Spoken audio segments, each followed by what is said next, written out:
Tingnan mo ninyo, bata na yun. Paupuin nyo. Diyan ka lang ha, buka lang dyan. Kang kikilos. Bumilang ka ng 10 segundo. Papaputol ko, daliri ko. Magkikikisot na yung bata na yung maghahaingay na, magtatatalon na. Silence. Hindi na tayo nasanay ng silence. Hindi na.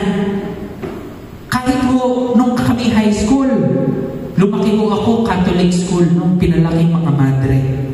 Angelus, di ba? Angelus, dapat kung anong ginagawa mo, titigil ka. Siguro ho kayo, sigurado ako, nung kayo yung mga bata pa, no? Pasintabi ho, di ko nasasabihin kayo matatanda, no? Nung kayo mga bata, sigurado ako, no? Pag alas 6, orasyon, nakauwi na, di ba? Laging kwento sa akin yan ng mga matatanda. Nung kami bata, alas 6, dapat nasa bahay ka na mag-orasyon. Eh kami po nung kami high school, ilang taon lang nakakalipas, 10 taon. Eh lagi na yun ha, pinalaki ka na sa environment na dapat Angelus alas 12. Stay put, magdadasal. Hindi pa rin. Nakatayo, pero nagchichismisan.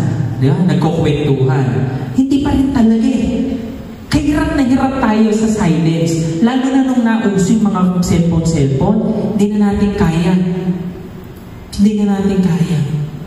Sino dito kaya walang internet ng 1 linggo?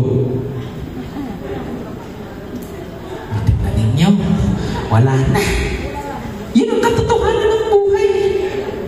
Kami ho, doon sa kumbento, nung nagbagyuhan, itong Karina, ewan po dito sa inyo, sa Maysan, kung brownout. Sa Marulas kasi brownout, buong Marulas. Kahit na doon sa amin sa Fatima, hindi baha. Eh kasi yung ibang bahagi ng Marulas, baha. So kailangan patayin. Wala kang internet, walang ano. Sabi ko nung una, ay sarap, walang kuryente. Makapagbabasa ako ng libro. Di nagbabasa naman akong libro, no? Pero pagkatas na 1 oras, parang sinisilihan na yung puwit ko.